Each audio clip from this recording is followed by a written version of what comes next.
been down in Africa, all my family and friends. Now I've got a life of service on which so many worlds depend. Open hailing frequencies, I know that order well.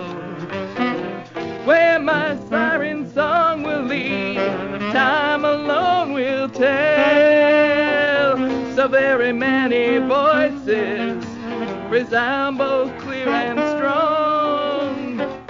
I hear the music of the spheres in the Enterprise. Eh bien, bonjour, bonsoir à toutes et à tous et bienvenue dans cette nouvelle émission de Star Trek pour les nuls.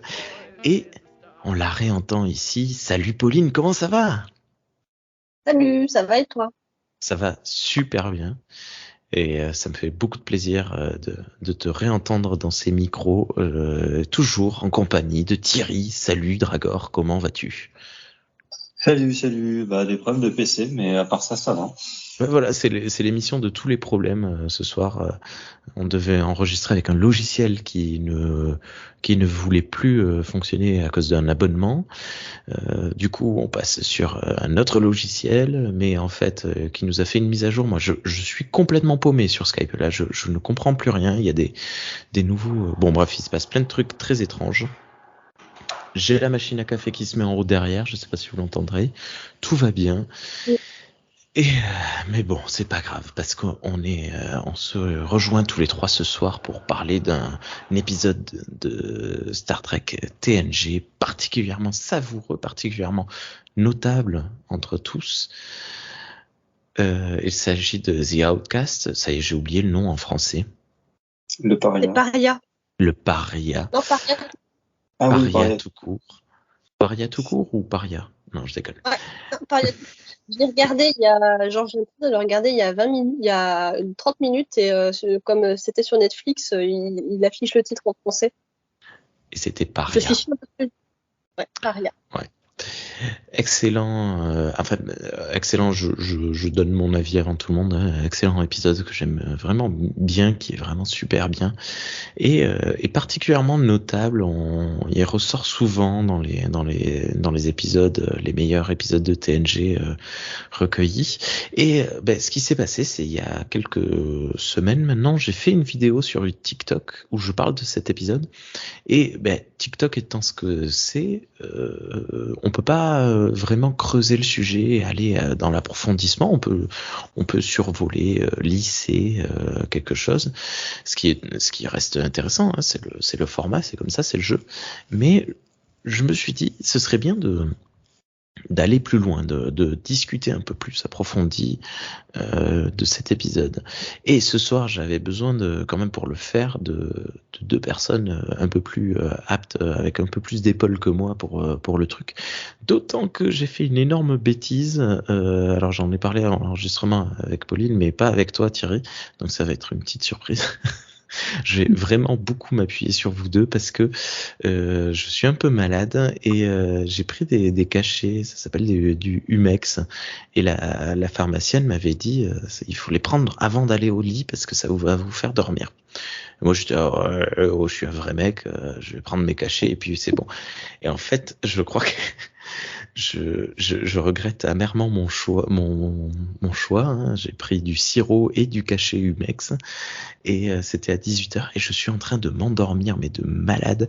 Du coup, j'ai bu 2 cafés, j'ai mangé 2 Ayettes et j'ai bu une boisson énergisante. Donc d'ici la fin de l'émission, il se peut que soit je m'endorme, soit je fasse un coma. Donc dans tous les cas, on va compter sur vos connaissances et votre appréciation de l'épisode. Parce que je ne suis pas certain d'être très pertinent ce soir. Déjà, j'ai dit beaucoup de bêtises ce soir à table avec les enfants, ça les a fait rigoler, mais je me dis que j'ai cette impression d'être ivre permanent, sans je pense pas que j'aurai mal à la tête demain matin. Voilà. Je pense que tu vas passer une nuit bizarre. Je ne tousse plus. C'est déjà bien. T'auras peut-être mal au crâne à cause de tous les trucs que t'as bu pour te réveiller en fait. Ouais, mais je boirai de l'eau avant d'aller au lit, par contre, pour hydrater tout cela. Bref, Paria, The Outcast, est-ce que un ou une de vous deux veut bien faire le résumé en quelques mots, peut-être pas trop complet, de ce dont il s'agit? Ok, pas les deux en même temps, hein, surtout. Non, mais vas-y, tu peux, hein. Tu peux bien? Donc, l'épisode s'ouvre sur l'Enterprise qui est en collaboration avec les Jedi pour les aider à retrouver une navette spatiale à eux qui s'est perdue. Voilà, donc Jedi, espèce que l'on découvre à ce moment-là. Oui. On en avait Voilà. même On n'a pas. jamais vu. Il n'avait jamais non plus été, ne serait-ce que cité. C'est l'alien de la semaine. Voilà, c'est ça. Avec une prothèse nasale. Juste sur le front. Frontale, je voulais dire frontale, pardon. Et donc effectivement, quand l'épisode commence, ils sont déjà sur le vaisseau. Il y a déjà eu avant les demandes, les discussions, tout ça. On suppose que le premier contact il date de quand même avant, même si les gens de l'Enterprise ont l'air de découvrir un peu leur espèce. Voilà, donc Riker. Alors donc ils ont la particularité d'être androgynes. Les Jedi, et Riker collabore avec une scientifique qui s'appelle Soren pour essayer de retrouver cette navette. Il découvre que dans le système où ils sont, en fait, il y a ce qu'ils appellent le null space en anglais. Je sais pas, en français ils ont traduit ça par non-espace, je crois, un truc comme, je sais plus trop par quoi ils ont traduit, mais bref, c'est une zone d'espace négatif ou absent. Enfin, une nulle, ça veut dire rien. Enfin, c'est un peu bizarre, on sait pas trop ce que c'est, mais en tout cas, voilà, c'est une sorte de vide. C'est même pas de l'espace-temps, quoi. C'est du vide. Et donc la navette serait perdue là-dedans. Donc après, Soren et Jordi, je crois, ils ont une théorie. Je vais peut-être pas rentrer autant dans le détail, mais en gros, au cours de l'aide au cours de la procédure pour essayer de retrouver cette navette, Soren avoue à Riker qu'elle se sent femme et qu'elle est attirée par lui. Et ils ont à peine vraiment le temps de faire plus connaissance que ça, que Soren est récupéré est arrêté par les gens de son peuple, qui considèrent que c'est une déviance qui doit être corrigée, que de pas être du genre neutre dont tous les Jedi sont. Donc Riker arrive pendant son procès, il essaye d'interférer en sa faveur. Soren fait un discours assez poignant en disant que elle aimerait bien rester telle qu'elle est, quoi. Le procès se termine en disant que si elle suivra la procédure de la thérapie de conversion. Et Riker revient sur le vaisseau après cet échec-là et prévoit d'aller sauver Soren. Worf propose son aide, ils y vont et Soren dit c'est la thérapie de conversion a été faite, maintenant je suis bien comme je suis, ça a marché. Ils avaient raison et j'avais tort. C'est pas la peine de me sauver, et donc Riker s'en va et terminé. Là, j'ai oublié de préciser qu'ils ont récupéré la navette perdue entre-temps quand même.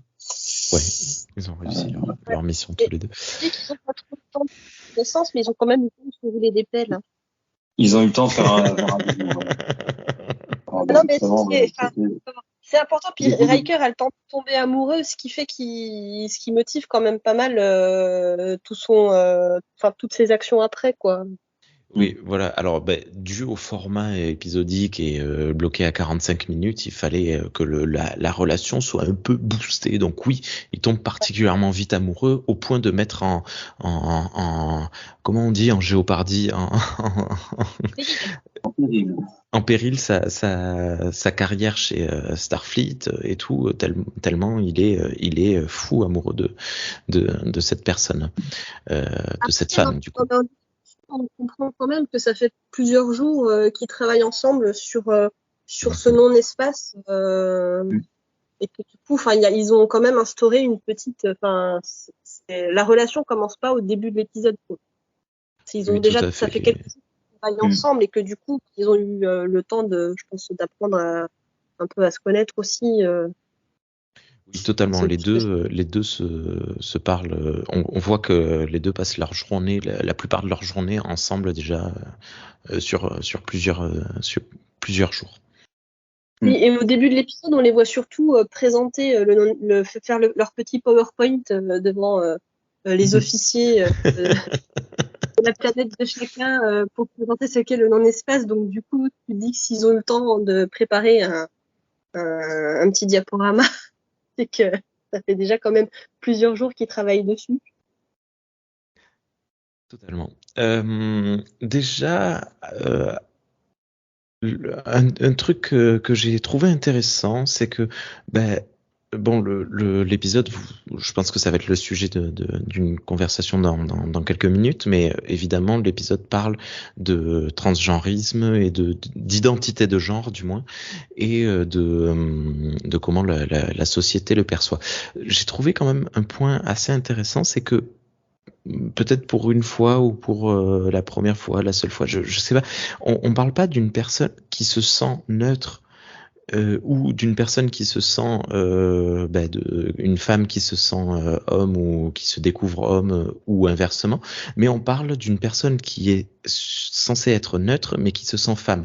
Et du coup, je pense que l'idée d'avoir attaché la chose de cette manière rend l'épisode peut-être un peu plus accrocheur pour une personne qui n'est pas du tout sensible à ce genre de questionnement.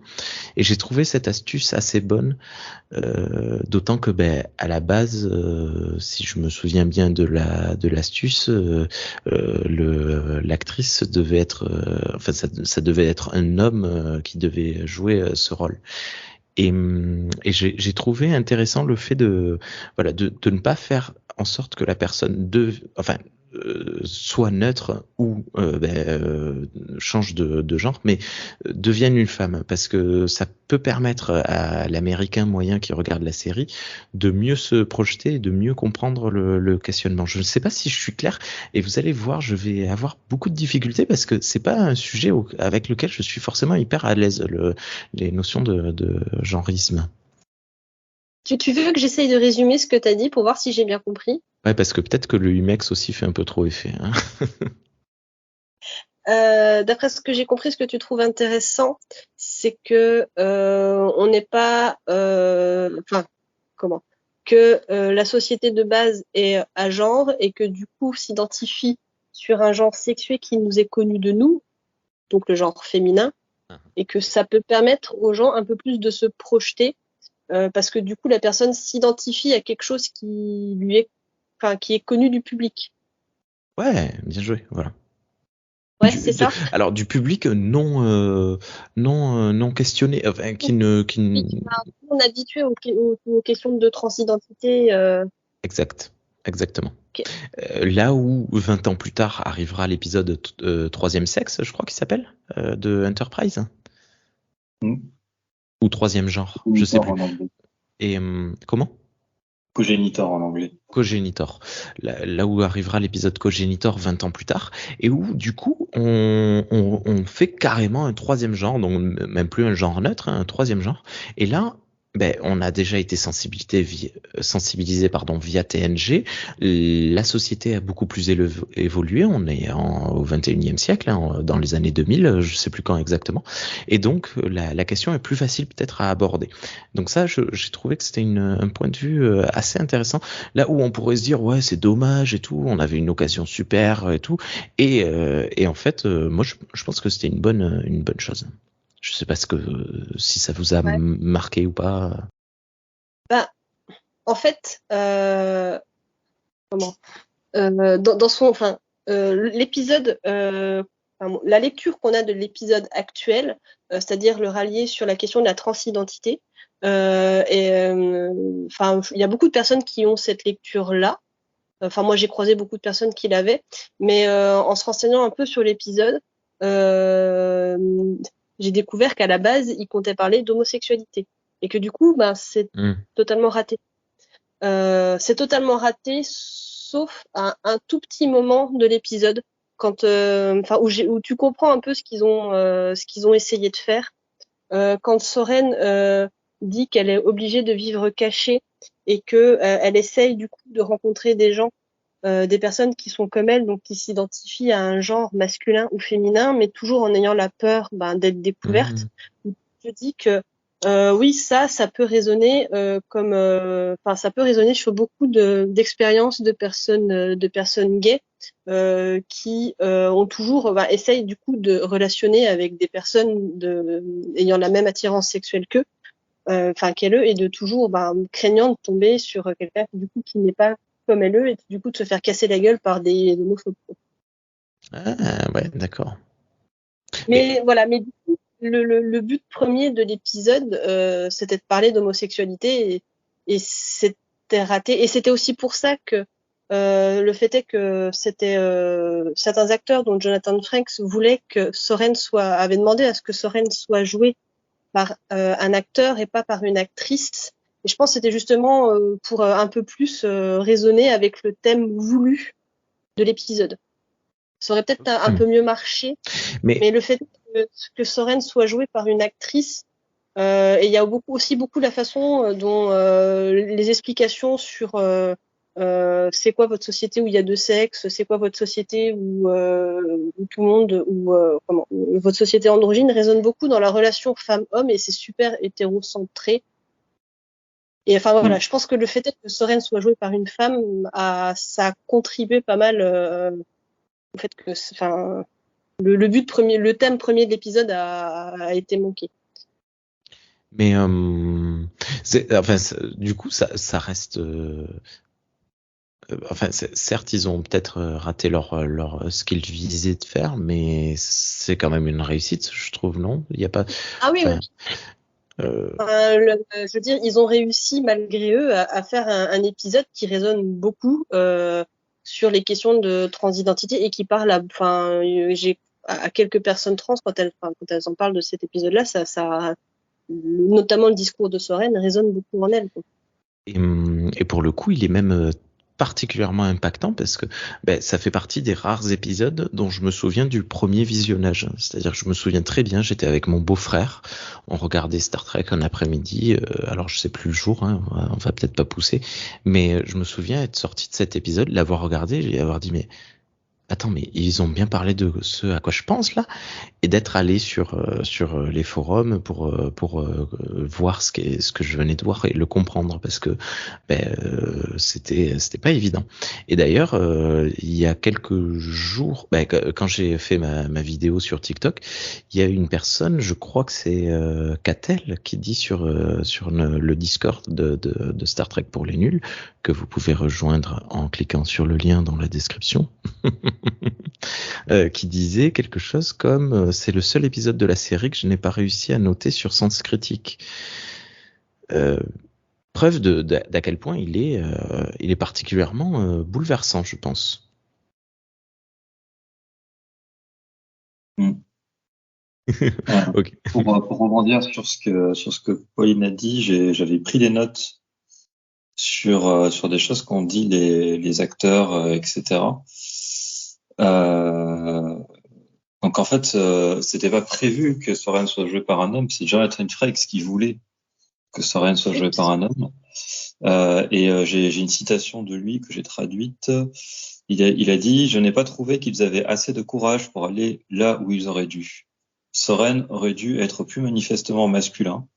Nous avons reçu beaucoup de courriers sur cet épisode, mais je ne suis pas sûr qu'il était aussi bon qu'il aurait pu l'être s'ils essayaient de faire ce qu'ils appellent un épisode gay. » Voilà. Et Rick Berman a dit « Le fait que Riker s'engage dans des baisers passionnés avec un acteur masculin aurait pu être un peu désagréable pour les téléspectateurs. » Voilà, bon, Rick Berman est un connard, on le découvre pas, hein, on le savait. Mais c'est clairement lui qui s'est opposé à ce que Soren soit joué par un acteur masculin. Mais Voilà. après, Mais Brannon Braga a dit, si c'était un homme qui avait joué le rôle, l'aurait-il embrassé? Je pense que Jonathan l'aurait fait parce qu'il a du cran. Je trouve pas qu'il fait spécialement grand pour embrasser il a des un homme, couilles, mais donc il peut embrasser un homme parce qu'il a des couilles. après, peut-être que dans les années 80, au début des années 90, si t'étais un mec connu, embrasser un homme à l'écran, c'était peut-être un peu tendu. Je sais pas. Je sais pas. Ce que moi ça m'évoque, c'est que il y a quelques mois ou années, je sais plus, est sorti le fameux documentaire sur Deep Space Nine, dont j'ai oublié le nom, dans lequel Ira Bergstein, c'est ça? Ira Steven Behr. Steven Behr explique que ils ont raté le coche de parler de toutes ces notions à la fois de genre et de sexualité parce qu'ils n'avaient pas osé le faire. Et je me dis, Deep Space Nine arrive quand même presque pas à 10 ans, mais presque après TNG. Et si à l'époque de Deep Space Nine on l'a pas tenté, c'est pas si étonnant qu'à l'époque de TNG on l'ait pas tenté. Mais bon, ça quand même fait. Dans Rejoin, on a quand même le premier baiser homosexuel de Star Trek. J'ai pas entendu comment. Dans Rejoined, dans l'épisode Rejoined, on a le premier baiser homosexuel dans Star Trek. Oui, mais c'est pas le sujet. Non, c'est pas le sujet. Ce que Ira Steven Behr regrette dans ce reportage, c'est de ne pas avoir eu de personnage que ça soit pas plus récurrent dans la série. Okay. Parce qu'il dit on n'a pas essayé d'avoir un personnage plus récurrent. Il a dit on l'a fait dans un épisode et puis après pof on a oublié le truc. Alors que ça aurait pu être un sujet plus central. Pauline. Pas forcément que ça soit un sujet plus, c'est aussi avoir plus de couples diversifiés dans le background aussi. Pas que ça soit que tout le temps Hétéroland dans les représentations de couples qu'on voit, des gens qui se promènent dans la station. Ou même dans l'univers dans TNJ, ça marche aussi pour TNJ et pour DS9 d'ailleurs. Mais ça, c'était aussi parce qu'il y avait une personne qui freinait des cas de fer dès qu'il fallait montrer un peu plus de représentation, qui considérait qu'ils avaient traité le sujet une fois et que c'était bon, on pouvait passer à autre chose. Ok. Et oui. Et en fait, donc faut savoir que l'épisode, il arrive quand même dans un contexte aussi où la production de Star Trek avait reçu pas mal de campagnes de lettres demandant à ce que des relations non hétérosexuelles soient montrées à l'écran. Alors, j'ai pas réussi à trouver à partir de quand ces campagnes de lettres sont arrivées, mais certainement avant la saison de cet épisode, qui est en saison 5 ou 4, j'ai un doute. Tu parles de quel épisode? Celui dont on parle actuellement. Ouais, c'est la saison 5. Saison 5, quoi. Et donc, ça date certainement d'avant.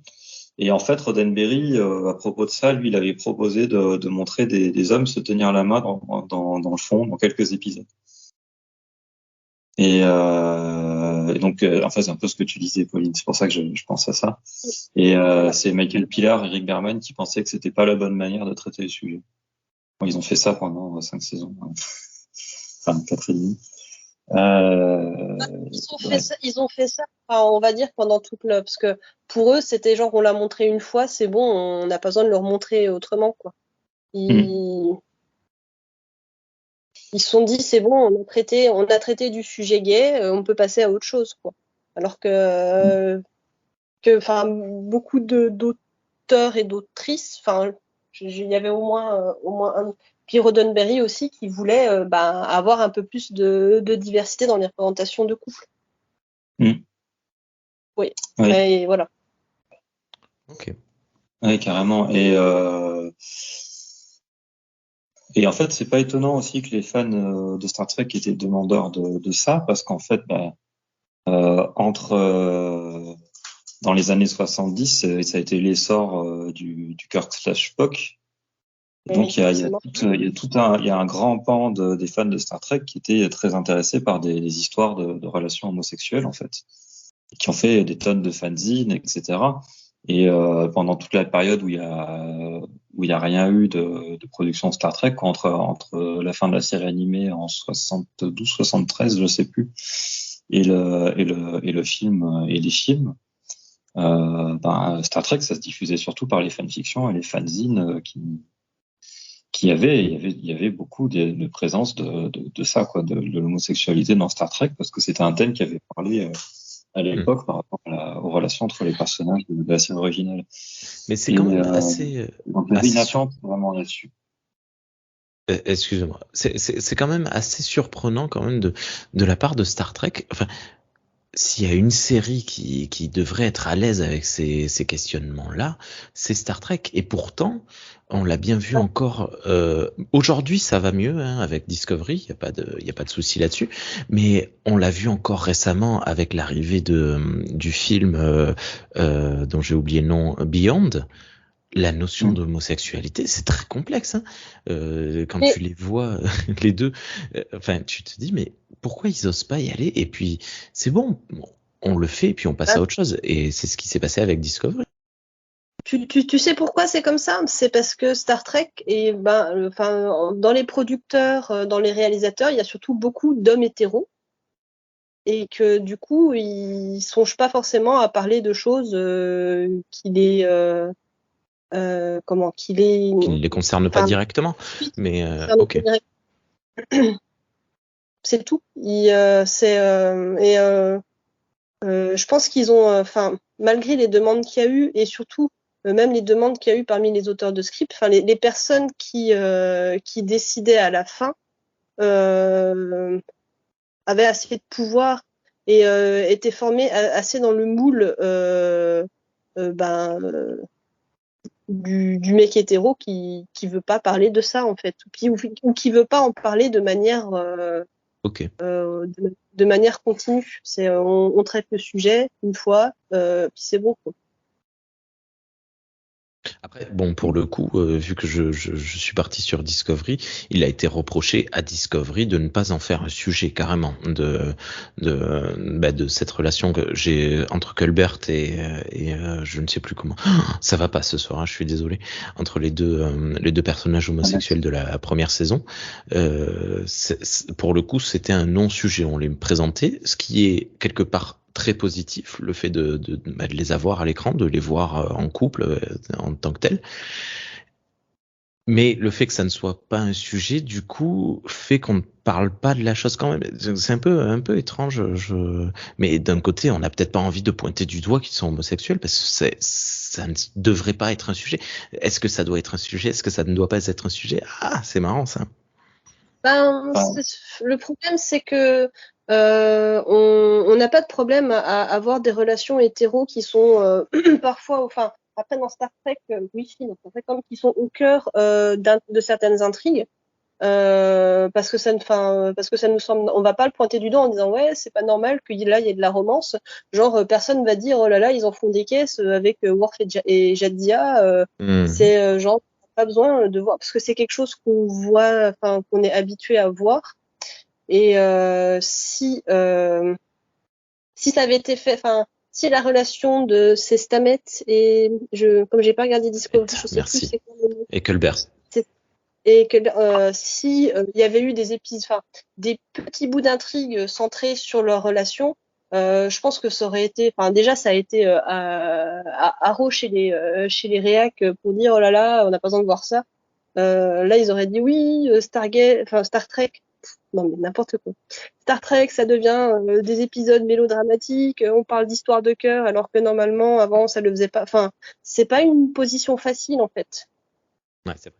Ça tombe bien, juste petite parenthèse, que tu parles de Stargate. On nous a annoncé il y a quelques jours que Stargate allait avoir droit à de nouvelles séries télé par Amazon produites. Stargate et Robocop et je ne sais plus quoi, un troisième gros univers comme ça qui vont avoir droit à de nouvelles itérations télévisuelles. Ok, bon, on va peut-être revenir sur The Outcast. Qu'est-ce qui est particulièrement notable selon vous dans cet épisode?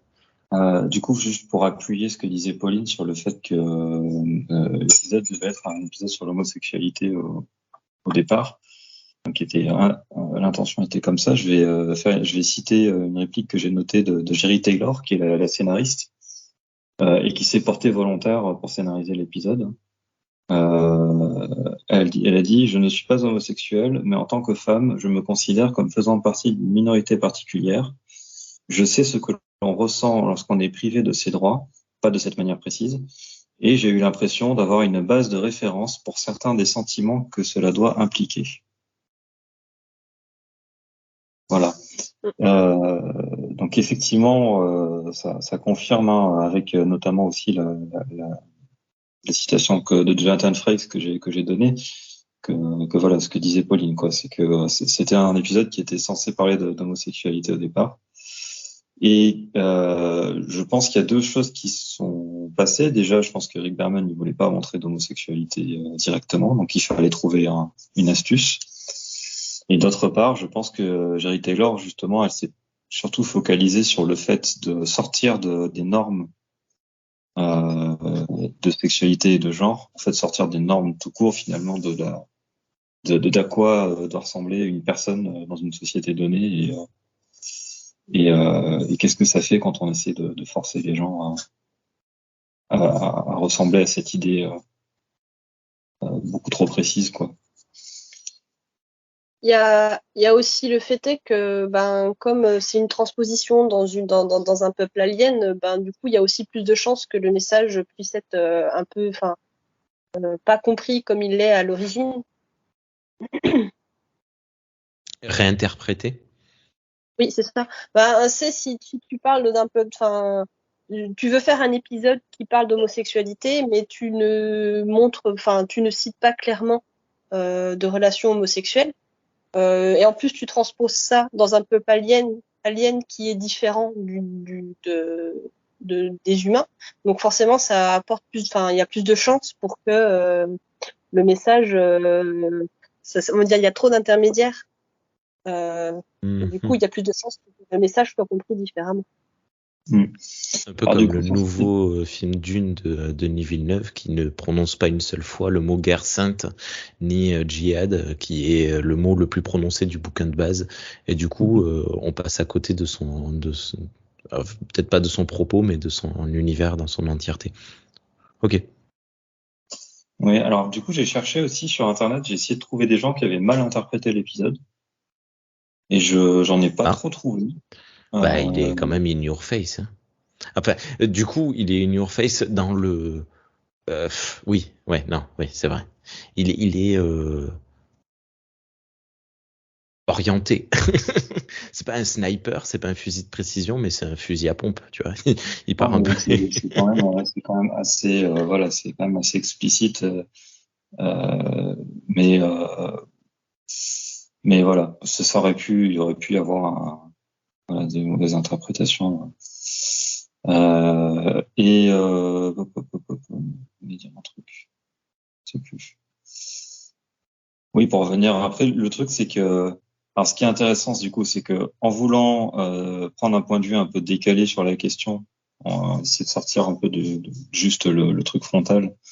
C'est vrai que Star Trek c'est un peu une tradition, quoi, d'essayer de parler des choses de manière un peu détournée, pour, comme tu disais Rémi, pour que ça soit peut-être mieux accepté par le public qui est pas réceptif de base à ça. Ça permet d'aborder plein de sujets qui peuvent être un peu sensibles. Et finalement, là, sur cet épisode, ce qui est intéressant, c'est qu'en voulant faire ça pour parler d'homosexualité, ils ont accidentellement parlé de transidentité. Et ça marche, parce que là, pour le coup, finalement, même si le mot trans n'est pas utilisé, Soren est explicitement trans, quoi. C'est-à-dire qu'elle a été assignée neutre à la naissance, et elle se reconnaît pas dans le genre qui lui a été assigné à la naissance. Donc, c'est à la définition de la transidentité, quoi. Donc, ce qui fait qu'on a un personnage trans dans une série Star Trek des années 90, certes c'est un extraterrestre, mais en plus il y a ce côté où elle ne correspond pas à la norme de genre de sa société, quoi. Donc ça c'est pas mal. Après il y a quand même pas mal de maladresse dans l'épisode, hein. Pauline l'a évoqué vite fait, mais tout le truc sur parce que les hommes ils sont différents des femmes. Alors les femmes elles mettent du maquillage et elles ont les cheveux longs, et puis les hommes ils mettent pas de maquillage. Bon. Voilà, c'est c'est pas tellement explicité comme ça. C'est juste qu'ils n'arrivent pas à. Moi, ce que j'ai trouvé mal fait, c'est que quand ils en viennent, quand Soren demande à Riker, ça fait quoi d'avoir une société où il y a deux genres? Enfin, à quoi ressemble votre société à deux genres? Elle parle de genre tout le temps. En anglais, ils disent gender. Je sais qu'en les sous-titres, ils disent sexe. Alors du coup, déjà, il y a un mauvais. Enfin, je trouve qu'il y a un sens qui se perd à la traduction. Mais Riker a toujours tendance au départ à, à toujours rapprocher ça, du coup, au sexe, sens partie génitale, et aux relations femme-homme. Et en fait, c'est pas ça.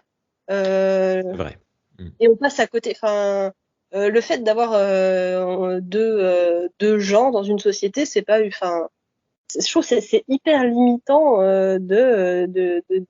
déjà tu balais tout le côté les relations du même sexe, c'est genre ça n'existe pas. Oui, c'est vrai que c'est du coup, maintenant que vous venez de mettre de pointer, de souligner le fait que c'était censé parler d'homosexualité, en effet, oui, Riker n'évoque même pas l'éventualité, alors que c'est pas logique. Ouais. Ouais. Après, Mais par contre, juste Thierry, excuse-moi Pauline, après je te redonne la parole. Il botte assez rapidement en touche, hein, c'est-à-dire qu'il dit on devrait passer une vie entière pour arriver à répondre à la question qu'est-ce qui différencie un homme d'une femme. Je l'ai noté ce dialogue. Ouais, c'est pour en terminer avec ce dialogue, il le finit vite. Excuse-moi Pauline, vas-y. Oui, c'est surtout qu'en fait, c'est ça. En fait, il n'arrive pas à expliquer. C'est soit il tombe sur la question des parties génitales. Quand elle lui demande qu'est-ce qui fait que vous êtes un homme, elle parle des Snipe, Snell and Puppy Tail. Donc en gros, les organes génitaux des garçons dans la cantine enfantine à laquelle il fait référence.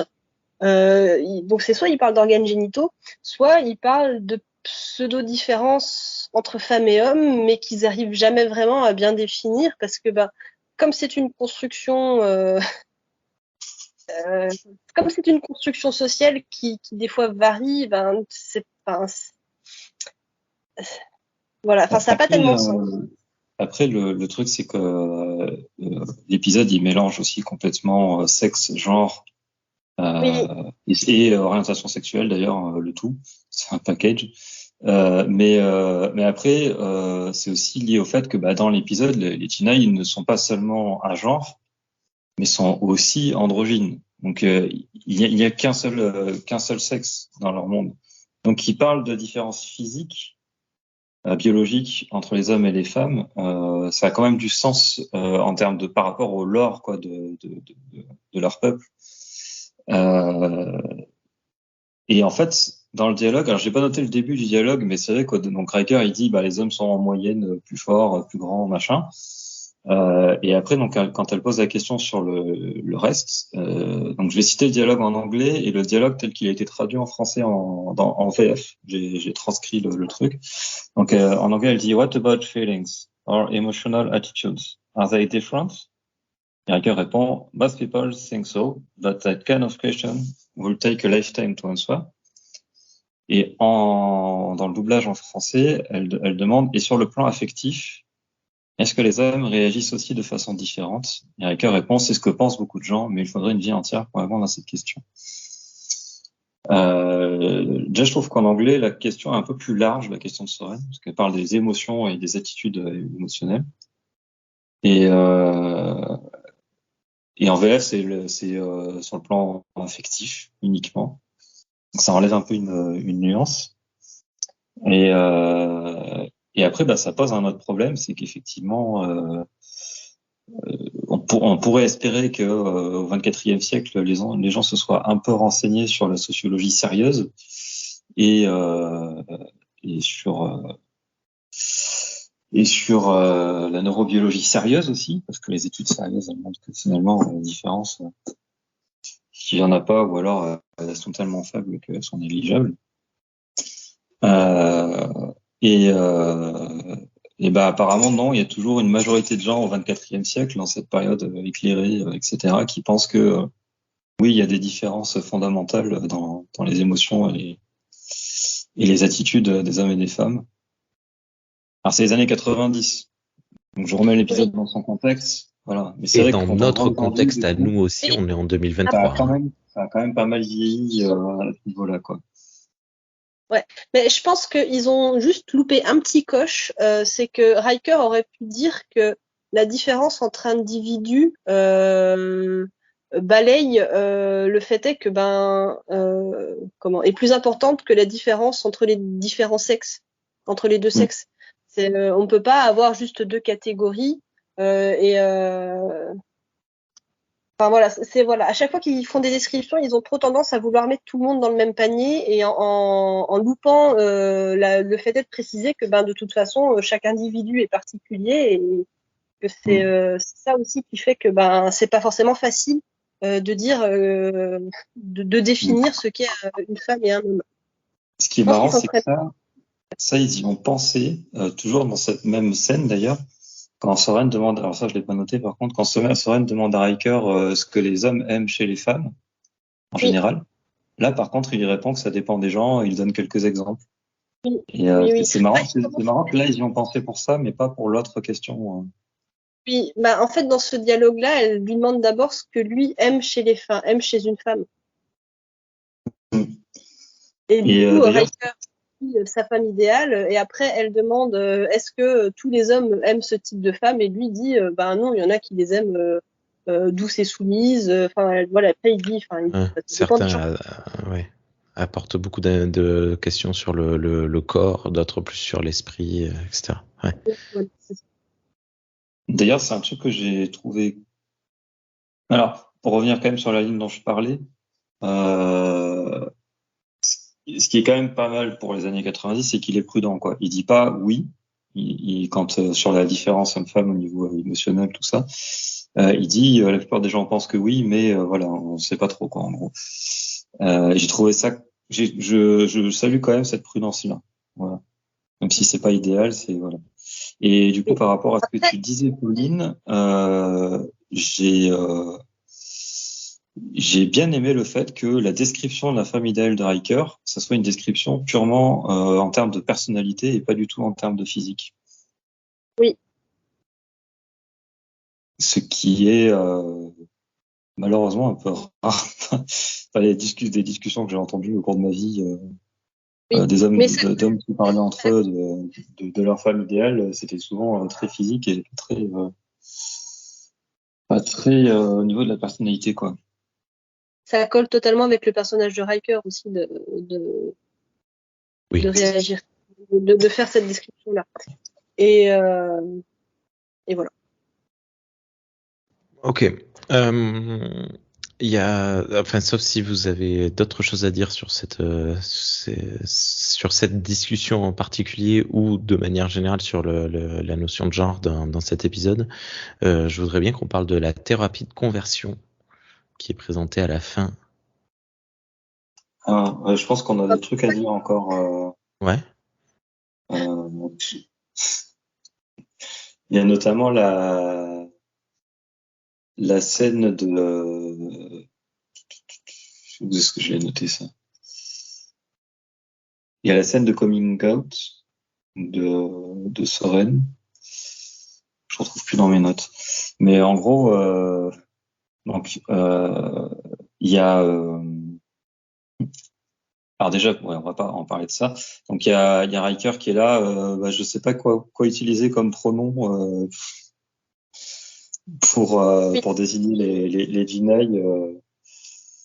Il y a le pronom they qui est utilisé au singulier en anglais depuis le début du XIVe siècle.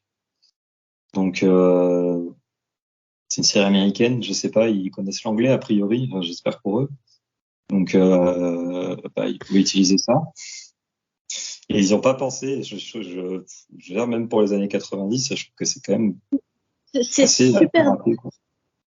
Ouais, parce qu'en plus, je veux dire, autant l'utilisation de they au singulier a pas mal fluctué entre sa première référence au XIVe siècle et maintenant, mais il a toujours été plus ou moins présent, plus ou moins utilisé, et surtout utilisé par les personnes, autant par les personnes qui veulent pas, genre il y avait il y a des extraits de textes judiciaires au XIXe siècle quand quand les personnes ne veulent pas trop identifier la victime, utilise ce pronom-là.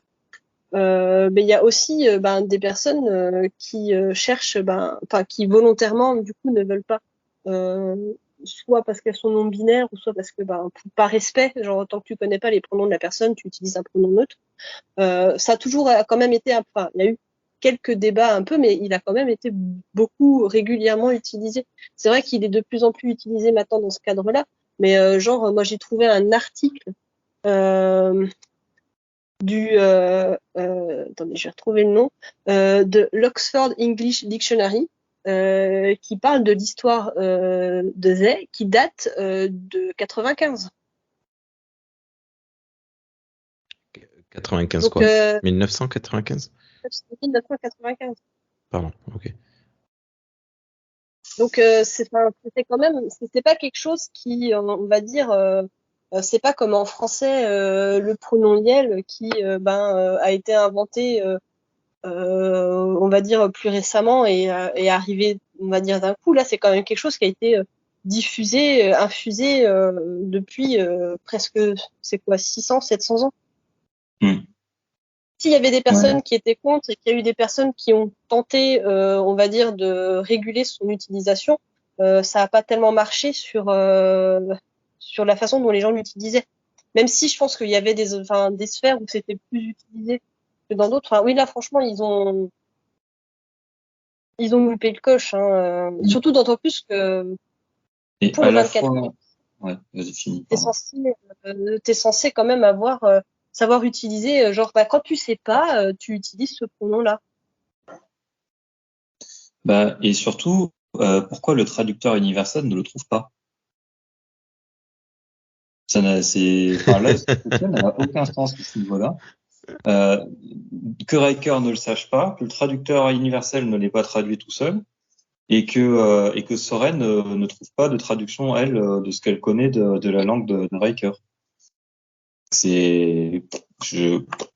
m'échappe complètement. Et alors, il y a un autre truc très rigolo dans cette scène, parce que je me suis amusé à regarder l'épisode en VF. Et en VF, dans cette scène, Soren Riker la genre au masculin, et elle se genre elle-même au masculin, alors qu'elle est en train d'expliquer qu'elle se sent femme. Je pense que les doubleurs étaient paumés, les traducteurs ils étaient encore plus paumés. Je ne sais pas ce qu'ils ont fait. C'est assez fascinant. Je sais pas comment ils se sont débrouillés pour se retrouver là. Et du coup, c'est intéressant parce que ça rajoute encore un peu une nouvelle étape à la question. Ça peut être relativement cool. Non, parce qu'elle vient de dire je me sens femme et puis après elle parle d'elle au masculin. Donc, sinon ça tient pas debout en fait. C'est juste que voilà. Je pense que les Oui, c'est le doublage qui fait n'importe traducteurs étaient encore plus paumés que les zoologistes d'origine. Après, en anglais, les pronoms sont assez rarement utilisés. Après, de toute façon, ils disent je et tu, ou oui, ou nous. Donc, c'est assez facile. Il y a que quand on parle d'une personne à la troisième personne, où des fois, c'est un peu plus. C'est à ce moment-là que Riker, du coup, se dit je sais pas quoi dire. Oui. Voilà. Oui, en fait, c'est plus compliqué parce que tu as les accords. Oui, bah oui. Et de toute façon, quand tu écoutes le dialogue en anglais, t'as pas l'impression qu'il pêche. Enfin, c'est que les phrases soient alambiquées ou inutilement compliquées pour éviter de mettre des pronoms, quoi. Oui, oui, c'est vrai. Parce que dans la vraie vie, quand tu parles à quelqu'un qui est non binaire, en anglais, c'est beaucoup plus facile. Même en français, en fait, quand tu parles à la première personne, il y a quand même beaucoup moins d'accords, c'est quand même plus simple, quoi. Surtout, Oui, puis il y a des surtout à accords, l'oral. il y a plein d'accords qui s'entendent pas de toute façon quand tu parles, donc bah, Ok. What else? Quoi d'autre sur cet épisode? Sur cette partie-là? si tu veux rester Là, sur le sujet. non, bah, je proposais qu'on aille là où tu voulais aller, Rémi. Du coup, tu voulais parler de la thérapie de conversion. No one has gone before? Ah non, pardon. Petite, non, personne. Bon, d'accord. Oui, non, mais la notion de thérapie de, de genre qui se fait après un jugement, donc après un acte devant un juge qui pose une condamnation, hein, une force, c'est d'une violence sociale extrême. Qu'est-ce que vous en avez pensé?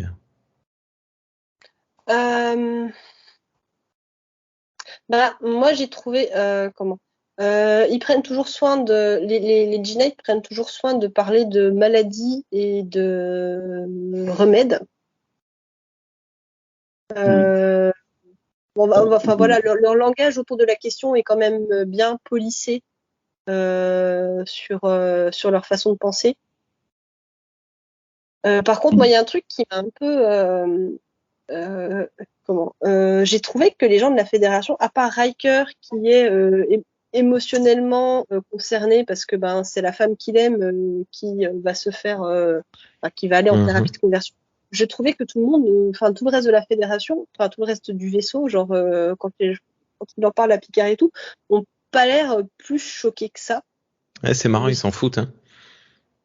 Et moi, au bout d'un moment, je me suis dit, mais bon, alors, admettons, ça c'est tout à fait plausible, s'ils viennent de rencontrer ce peuple-là et qu'ils savent pas ce qui se passe, ok, mais quand tu apprends qu'ils font ça, je sais pas, tu peux pas dire, bah écoutez les mecs, vous faites pas partie de la fédération, mais alors maintenant on va plus relationner avec vous et bah, on se casse et vous êtes des gros cons, quoi. Il y a pas de côté. Je trouve que des fois, Picard fait appel à la directive première pour ne pas interférer, mais des fois la directive première, elle empêche, je trouve, un peu les gens d'avoir une éthique. Alors, ok, ne pas interférer, mais tu pourrais au moins leur dire, ben, ce que vous faites là, c'est de la merde, quoi. Bah, surtout que là, oui. Oui. Bah, c'est Riker qui se retrouve à le faire finalement, mais c'est vrai qu'il n'y a pas de. Et puis, on peut penser que Riker le fait parce que il aime Soren et qu'il veut la sauver. Du coup, Riker a vraiment, comme il a vraiment le côté d'être impliqué émotionnellement, ça diminue je veux dire, beaucoup de gens peuvent penser qu'il réagit pas parce que c'est horrible ce qu'ils lui font, c'est juste que pas parce qu'il a pas envie de perdre la femme qu'il aime. Oui. Et voilà. Que ça se retrouve dans d'autres épisodes. Je trouve que des fois, il devrait y avoir une sorte de charme de conduite et de trucs comme ça. Quand le peuple rencontré fait des choses trop horribles, ben certes, ils peuvent pas forcément faire quelque chose parce que leur directive les en empêche, mais ils devraient au moins pouvoir arrêter toute relation avec ce peuple, leur dire que ce qu'ils font c'est de la merde et que plus personne de la fédération n'interférera jamais avec eux et que ces gens tu les punis, quoi. Tu les punis pas directement, mais tu les mets au point. Ouais, mais c'est super délicat, tu peux pas. Tu sais, c'est la collaboration avec eux, quoi. C'est en se disant, si on perd des chances de, je sais pas, genre de commercer ou d'apprendre de ces peuples-là, peut-être qu'il faut qu'on change, quoi. Ouais, mais en fait, du coup, oui. Mais c'est vrai que du coup, la directive première, elle parle pas seulement d'intervention directe, mais aussi d'influence. Donc en fait, telle que la directive première est faite, si tu menaces de couper les ponts avec le peuple à cause de leur façon de fonctionner, tu les influences, quoi. Et la directive première fait que t'es pas censé. Mais bon, après, je suis pas forcément. Je comprends ton avis et on peut estimer que c'est un défaut de la directive première, quoi. Il devrait y avoir des situations qui font que tu peux peux faire de l'influence comme ça, parce que Mais quelque part, on peut se dire que simplement le fait qu'il y ait un membre de la fédération, même s'il l'a fait en son nom propre et pas au nom de la fédération, qu'il soit intervenu pendant un jugement, qu'il soit revenu parce qu'il arrive avec Worf quelques jours plus tard pour casser des gueules, rien que le fait d'avoir fait ça, ça va se savoir, il va y avoir une remise en question peut-être, éventuellement de certaines personnes précises. Enfin, tu vois, peut-être un plus insidieux. Vu la façon dont c'est montré, Je pense c'est pas genre, non bah, plus. la page est tournée, c'est genre Picard, il dit, bah, c'est réglé, Riker, il dit, ok, puis hop, on passe à autre chose, quoi. Ouais. Puis chez les Jedi, Non, ça se repose non. pas la question. Comme c'est présenté, non, il n'y a pas de. Ouais. Par contre, après, c'est vrai que Riker réagit je pense, de la meilleure façon qu'il puisse réagir dans cette situation. C'est bien aussi que Worf le soutienne, même si, surtout pour Worf, qui a quand même des réactions. Enfin, voilà. Oui, alors, on peut en parler de ça peut-être, parce que c'est un peu bizarre quand même. Moi, je l'ai noté, c'est un des trucs que j'ai noté tout en haut de mes notes. Pourquoi c'est Worf qui fait le gros con réac dans la scène de poker? Alors, il y avait personne d'autre pour le faire de toute façon. Mais je trouve ça pas très logique que Worf soit un rétrograde misogyne, alors que ce qu'on a vu dans dans d'autres épisodes de TNG, c'est que les Klingons, c'est des guerrières qui sont à l'égal des hommes sur les vaisseaux. Donc pourquoi il les considère plus faibles alors qu'elles bottent des culs comme les mecs, enfin c'est pas logique. Ah, tu parles du Alors, truc la sur loi le. Klingon, elle est misogyne sur certains points, puisque hors circonstances exceptionnelles, les femmes n'ont pas le droit de diriger une maison. Mais sur le reste, de ce qu'on voit dans Star Trek, les Klingons, elles sont intégrées. Même dans TOS, je veux dire, t'avais une femme je me rappelle plus le nom de l'épisode. Dans l'épisode où ils sont contrôlés par un alien qui les oblige à se battre entre eux et qui les ressuscite là. Ben, il y a dans l'équipe d'abordage de l'Enterprise, il y a une femme Klingon. Et là, t'as Worf qui dit bah non, mais les femmes c'est faible et c'est nul. Ça a aucun putain de sens. Je suis désolé pour le terme, mais Worf dans TNG, il est quand même assez souvent utilisé pour, dans le genre mascu toxique. Il a quand même quelques exemples qui desserrent pas mal. Genre le truc quand ils mettent les uniformes de parade. Pas le mot, mais. Ah oui, c'est vrai. Oui. Oh là là, je porte une jupe. Une robe, c'est pas normal. Ouais. Ouais, c'est ça. Il a quand même quelques réactions un peu réac Worf là-dessus. Il est utilisé comme ça. Même ouais. dans Deep Space Nine, c'est là où il atteint le pire.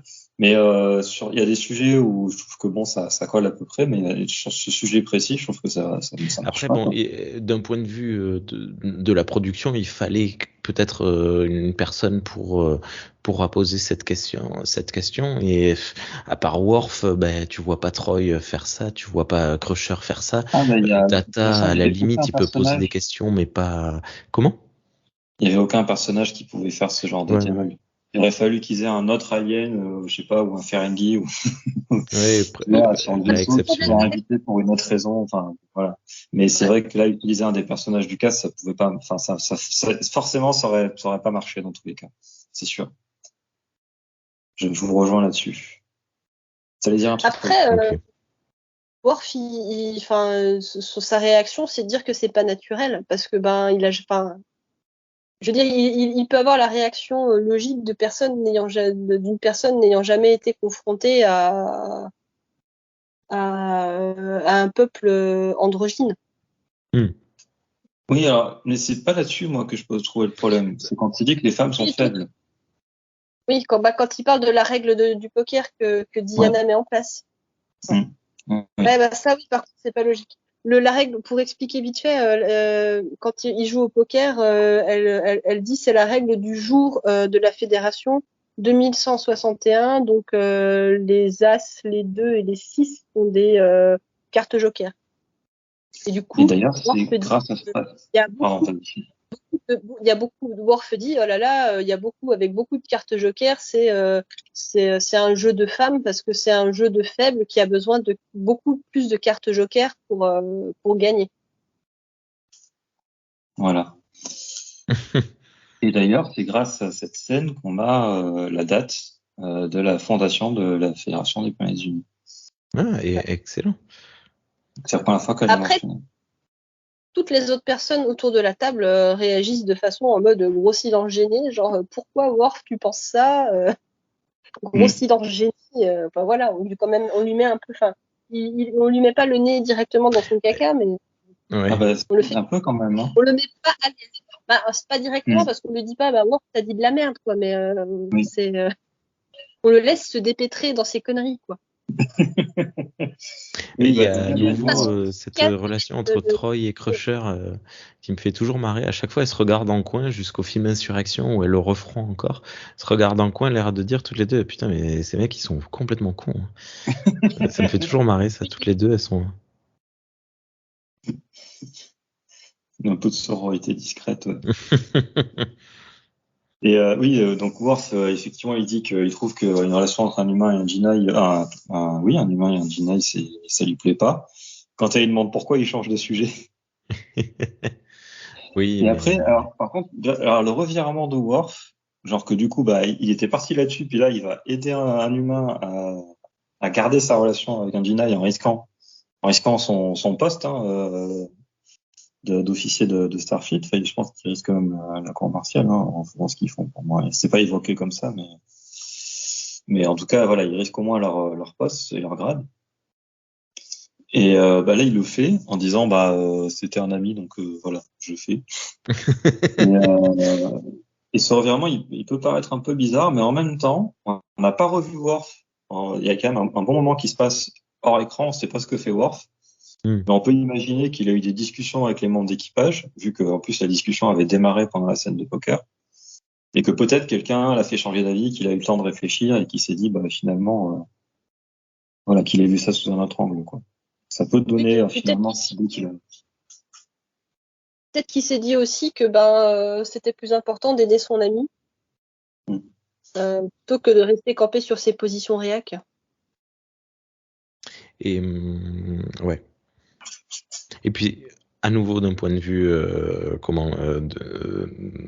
production, ça nous permet de réapprécier un personnage qui, pour le coup, était devenu peut-être un peu moins. On s'était dit, ouais, c'est quoi.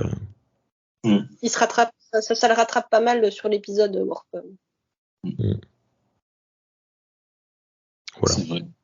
Et tu faisais référence à Picard qui demande à Riker si c'est terminé avant de partir. C'est quand même pas mal, je trouve ça, parce que Picard il fait comprendre à Riker que bah voilà ce qu'il risque quoi et ce que ça implique d'enfreindre la directive première. Mais déjà il avait absolument rien fait pour l'empêcher d'agir. Je veux dire il a essayé il est parti avec une navette, pas de problème, voilà. Enfin où il s'est téléporté, je sais plus. Enfin il a eu accès à la salle de téléportation, tout ça. Et surtout, avant de partir, il s'assure que Riker ait fait ce qu'il voulait, quoi. Oui, donc il sait qu'il va enfreindre les lois de la Fédération, mais il limite quelque part en s'assurant t'imagines, il n'avait pas encore eu le temps de le faire. On a un peu l'impression qu'il aurait retardé le vaisseau pour qu'il ait le temps de faire sa connerie, tu vois. Enfin, sa connerie. Pour moi, c'est pas une connerie, mais par rapport aux lois de la Fédération, quoi, et aux régulations de Starfleet, c'est une connerie. Et donc quelque part, il l'aide sans l'aider. Ouais. Bah, c'est totalement la position du capitaine qui garde sa figure de capitaine, mais essaye quand même de voir de faire ce qu'il peut, quoi. Mais voilà. Enfin, après, pour moi, le problème, c'est le genre la directive première qui sert de cache derrière laquelle on peut fermer les yeux sur toutes les horreurs qu'on peut voir, quoi.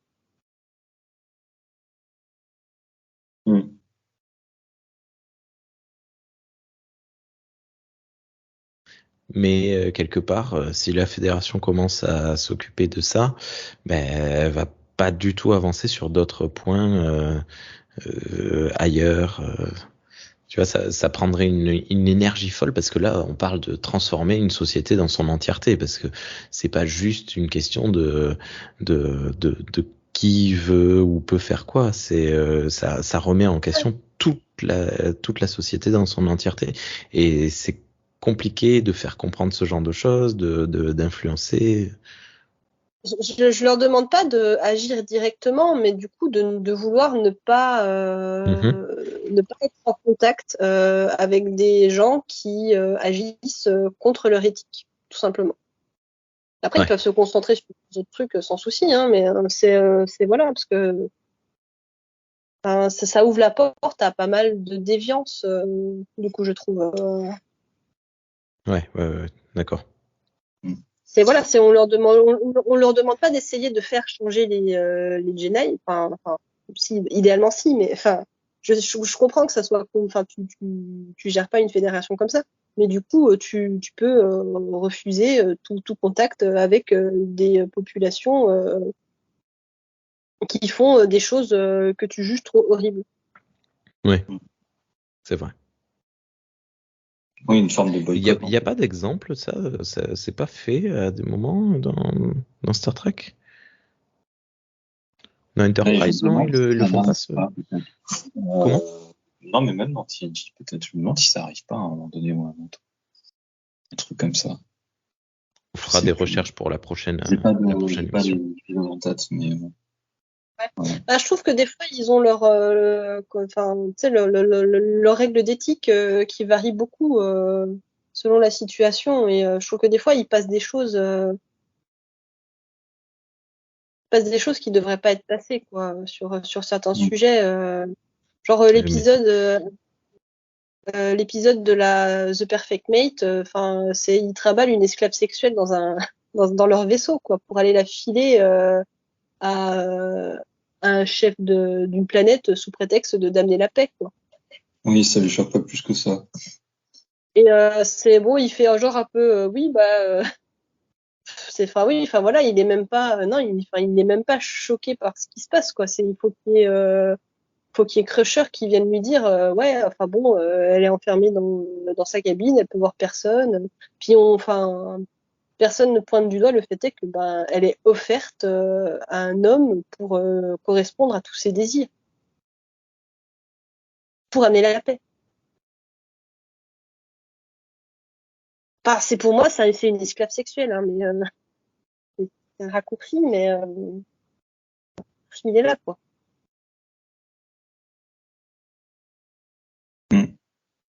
Et là, c'est même pas genre une espèce croisée comme ça, c'est genre on trimballe sur le vaisseau. Oui, et puis c'est rendre service. Ils participent activement. Ok, ouais, c'est vrai. C'est vrai, c'est totalement vrai. Mais après, ça fait le sel de l'épisode. Hein. C'est le questionnement de cet épisode. Du coup, c'est quand même un peu traité. Je trouve pas que cette question-là soit vraiment traitée. Il y a vraiment que le côté. C'est très vite évacué en disant, ben écoutez, elle a été faite comme ça, elle est faite pour ça, elle veut faire ça, donc voilà, quoi.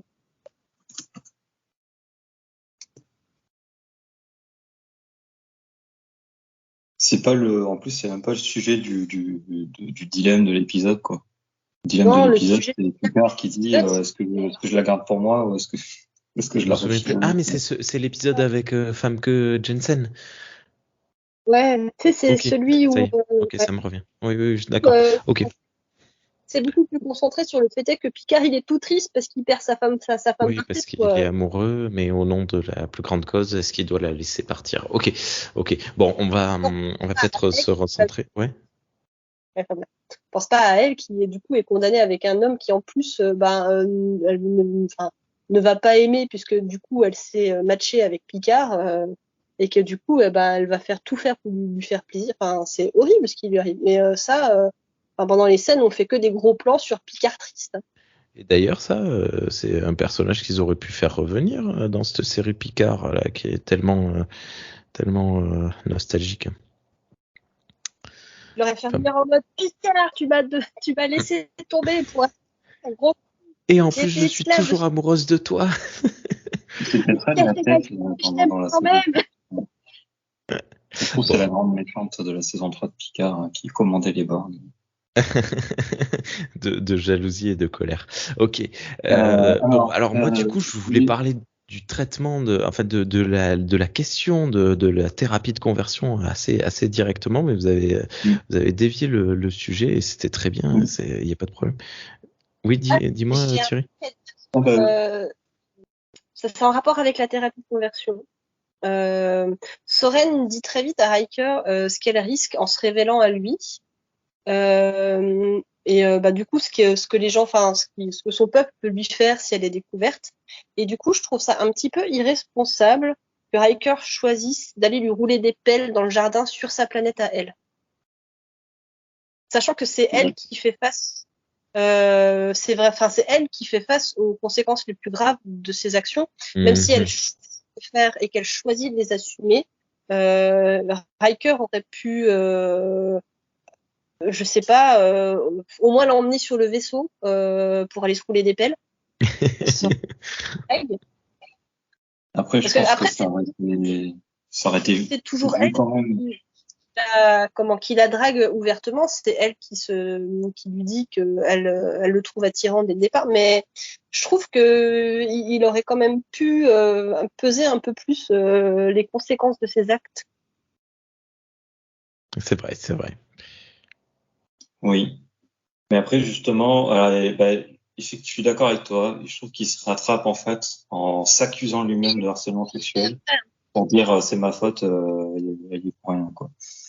Ouais, mais c'est trop tard quand il le fait. Oui, c'est trop tard. Mais voilà. Enfin, en tout cas, il essaie de se rattraper en faisant ça. Enfin, en termes de, d'écriture de personnage, je trouve que ça rattrape un peu le personnage. Mais c'est vrai. Après, si c'était téléporté sur le vaisseau, ça se serait vu aussi. Et je pense que l'autre en aurait tiré les mêmes conclusions parce qu'elle se méfiait déjà. Donc, je suis pas sûr que ça aurait changé grand-chose. Mais effectivement, il aurait pu être plus discret de manière différente. Ils auraient pu ne pas aller se rouler des pelles, hein, tout simplement. Oui, mais déjà leur relation de base était déjà pas normale selon le point de vue des Jedi. Il y avait trop de regards en coin et de rapprochements. C'est vrai que même dans la scène où quand ils sont à table justement et qu'ils parlent des différences hommes-femmes là, quand l'autre arrive, ils se mettent à reparler de technique là. Et mais déjà là, à ce moment-là, elle a une tête un peu réprobatrice, Ouais, c'est un peu louche cette histoire. Ils en ont en plus un peu parano sur le sujet, quoi. La tête qu'elle fait, ça peut aussi parce qu'il voit tout simplement d'un mauvais œil. Enfin, tu sais, comme elle dit, Soren dit que ce que sont les humains et pas du tout accepté par son peuple. Elle peut juste voir d'un mauvais œil le fait est qu'elle relationne un peu trop avec Riker. C'est vrai aussi. Ouais. Enfin bon. Mais voilà, le truc c'est que, ça je trouve ça fait un peu trop, ça fait un peu trop comment on dit, amour de la semaine qui va subir toutes les conséquences terribles oui, ça, oui. pour le personnage principal. Et surtout l'épisode suivant, Riker, il est plus amoureux, il est passé à autre chose. L'épisode suivant. Je sais pas, mais je suppose. Oui, non, mais de toute façon, après ça c'est la manière de faire les épisodes. En fait, même dans l'épisode d'avant, je crois qu'il y avait une dispute entre Riker et Worf. Ça c'est voilà, on présume qu'il se passe toujours, c'est toujours une ellipse entre chaque épisode. Chaque épisode n'est pas vu le lendemain du précédent. Ah non, mais bon, c'est quand même c'est le format de la prod. C'est quand même que c'est la femme dont il est amoureux. Enfin, je sais pas, tu peux peut-être mettre plusieurs semaines ou plusieurs mois à te remettre de ça. C'est un défaut de TNJ, tout simplement. C'est pas que c'est un défaut, c'est que c'est aux spectateurs, spectatrices d'aujourd'hui d'accepter et c'est dans le contrat social, quoi. Ouais, pour l'époque, tu pouvais pas faire autrement. chaque épisode devait être indépendant, quoi. Ah non, mais c'est pas cette question-là, c'est enfin plutôt le. Non, vas-y, j'ai pas compris. J'ai dû passer à côté. Alors, je pense que c'est à cause du fait que les épisodes soient indépendants, mais du coup, il y a beaucoup trop d'histoires où c'est Oui, d'accord. c'est un type de l'Enterprise qui fait une connerie qui du coup a des conséquences terribles pour la personne avec qui il a fait des conneries. Oui. Et ça, voilà. mais il y a aussi un côté dramaturgie qui fait que tout doit être extrêmement intense. Ouais. Tu Ouais, mais peux pas. Ouais. alors ça se voit pas trop pour Soren parce qu'on se concentre quand même beaucoup sur elle, mais dans d'autres épisodes, on se concentre surtout beaucoup sur les petits sentiments du gars et pas trop sur sur la façon dont ça touche les femmes. Ouais, c'est vrai. Ouais, je suis d'accord avec toi, et c'est encore plus flagrant dans la série originale. Oui, Dans la série originale, évidemment, mais oui. Tombe amoureux d'une nana, hop, et puis après, l'épisode est fini, ciao, au revoir, on s'en va, démerdez-vous. Ouais. Pour essayer de revenir sur ce dont Rémi essaie de nous faire parler depuis le début, la thérapie de conversion. Très bien. Il y a quand même, alors, je comprends pourquoi ils ont fait ça. Et d'ailleurs, j'ai une petite théorie après, je vous dirai. Mais il y a quand même un gros problème avec le fait que, a priori, d'après ce que Soren nous dit, la thérapie de conversion, elle fonctionne. Oui. Mais le gros problème des thérapies de conversion, alors bon, ça pourrait être un problème même si elle fonctionnait, mais quand même le gros truc des thérapies de conversion dans notre monde à nous, dans notre siècle à nous, c'est que ça ne fonctionne pas, ça pousse les gens au suicide. Oui. Et là, du coup, quelque part, ça valide que les thérapies de conversion fonctionnent, et je trouve ça hyper maladroit, quoi. Alors, est-ce qu'on peut pas le percevoir comme ça veut dire que de base, même si ça fonctionnait, c'est pas quelque chose de bien parce que on voit que Soren c'est plus du tout la même personne. Non, parce que on voit que c'est plus la même personne, mais elle se sent heureuse et guérie. Enfin, je trouve que c'est la conclusion est très maladroite. Je trouve que actuellement, surtout actuellement, la fin résonne assez étrangement. Enfin, étrangement. Ça fait mal, quoi. Et dans le contexte actuel, enfin après voilà, c'est une série, enfin c'est un truc qui a l'épisode a presque 30 ans. Mais ça fait tout drôle de voir une fin comme ça où en gros c'est les réacs qui gagnent quand on voit le contexte dans lequel sont les personnes trans aux États-Unis avec toutes les lois qui essayent d'être promulguées dans pas mal d'États contre elles et surtout tous les gens qui se permettent de dire que oui les personnes trans c'est des déviants, enfin c'est en gros le discours qui sont tenus, enfin il y a des gens américains qui tiennent ce discours-là, quoi. Et ça fait tout bizarre. Et du coup, ça rend la fin.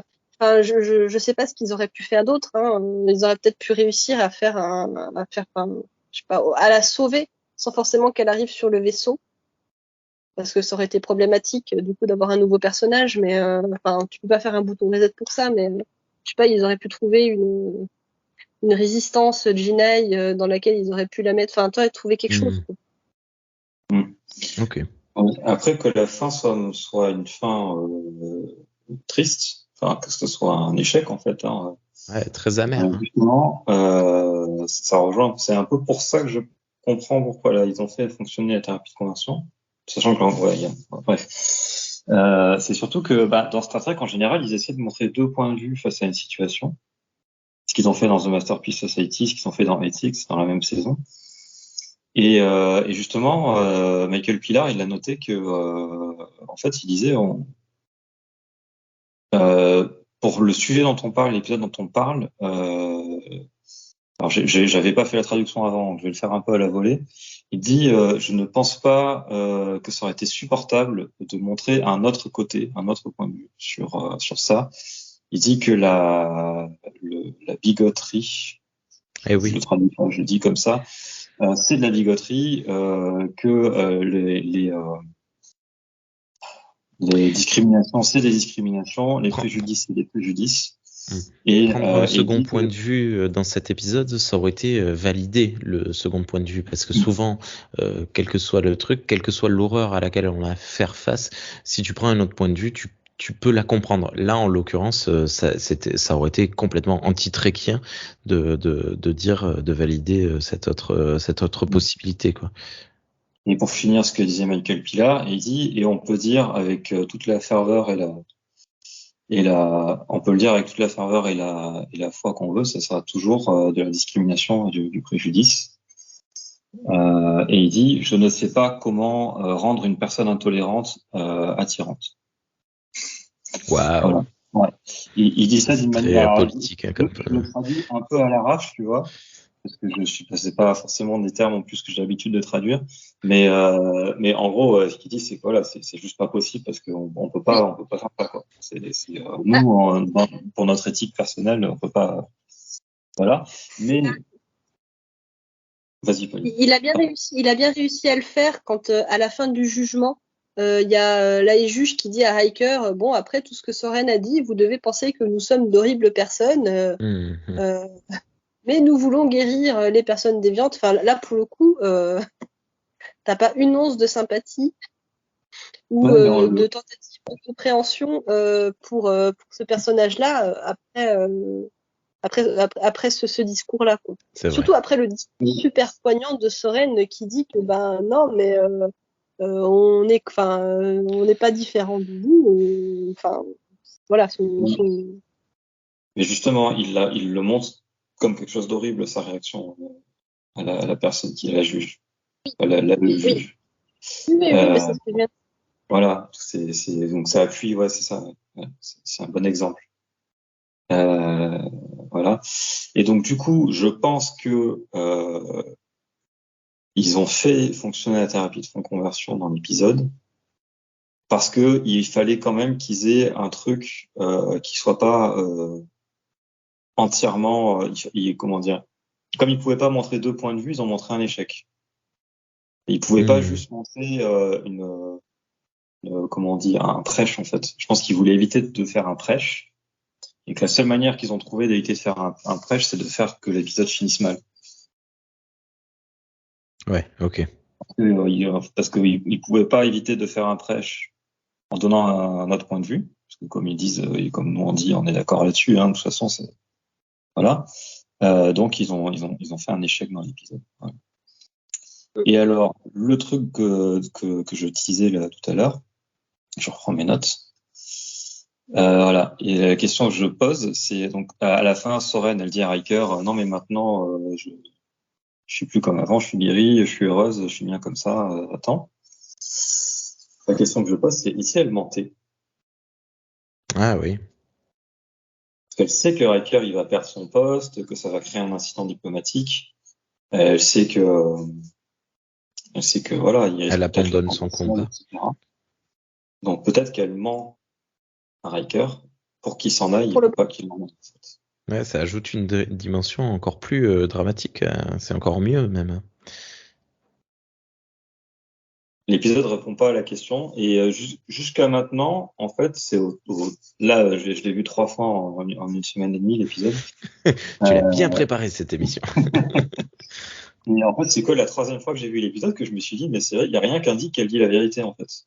Ouais. Donc peut-être qu'elle ment.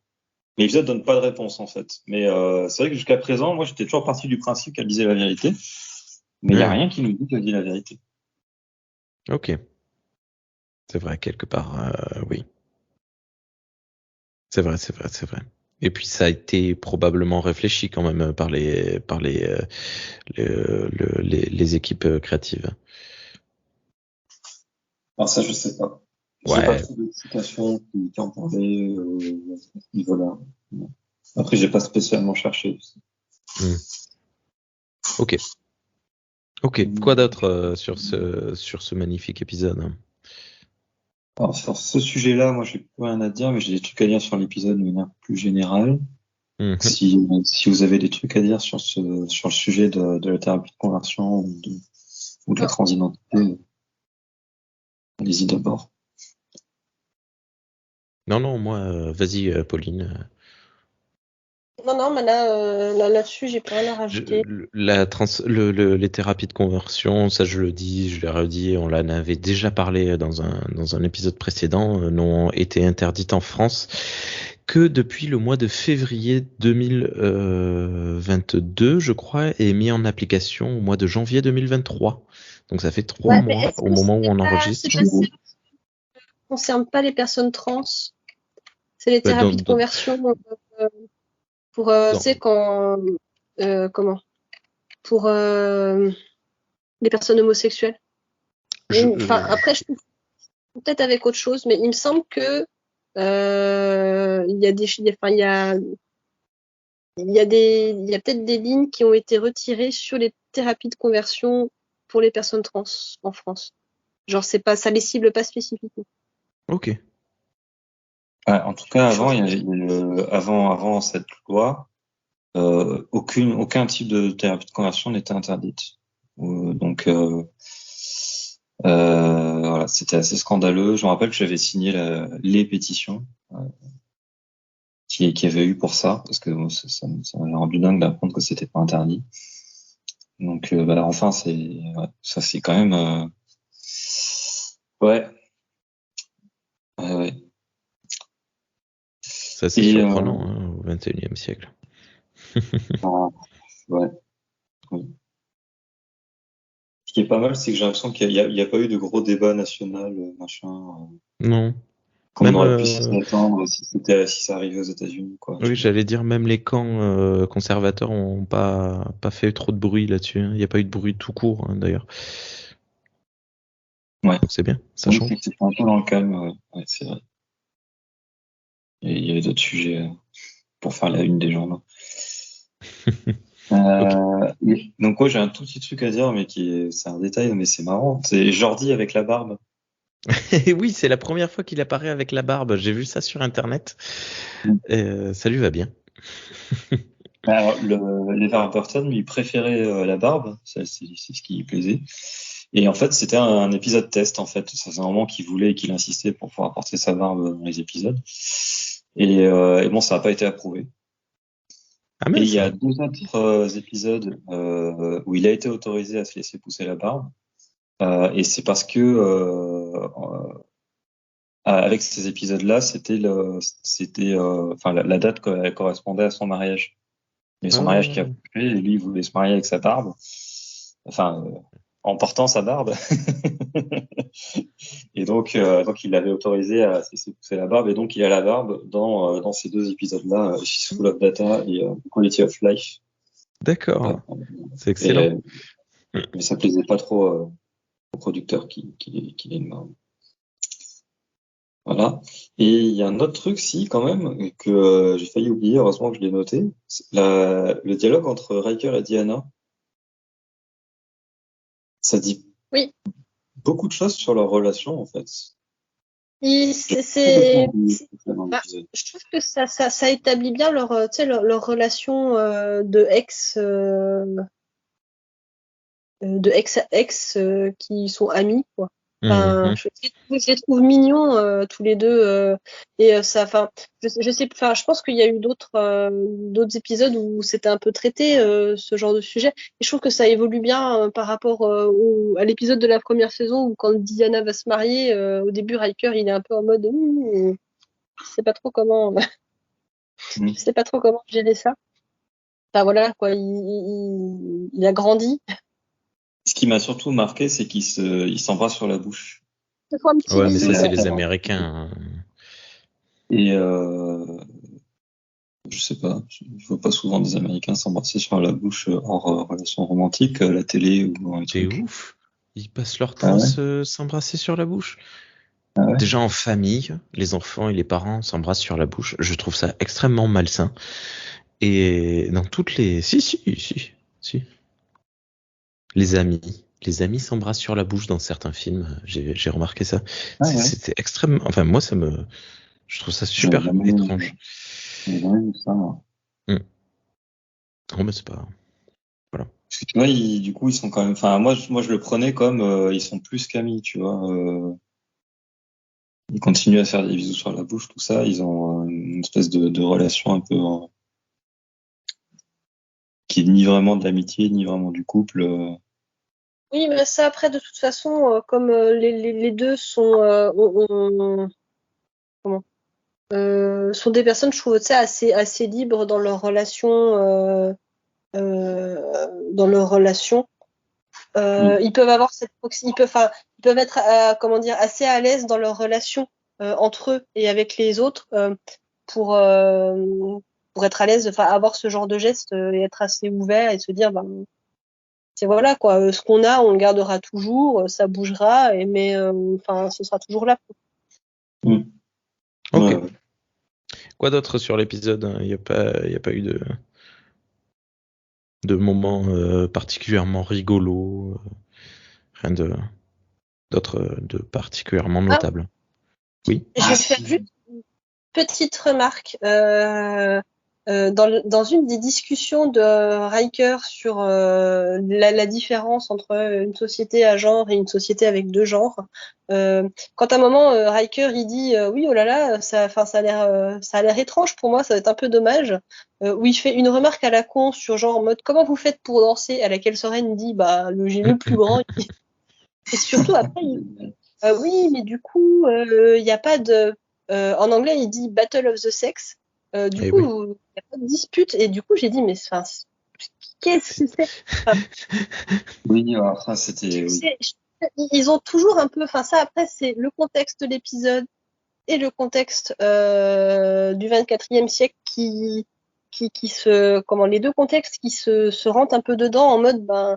Il n'est plus censé avoir de différence entre les femmes et les hommes, plus de sexisme, plus de misogynie, mais ben on fait quand même des petites réflexions en mode oui, la bataille des sexes.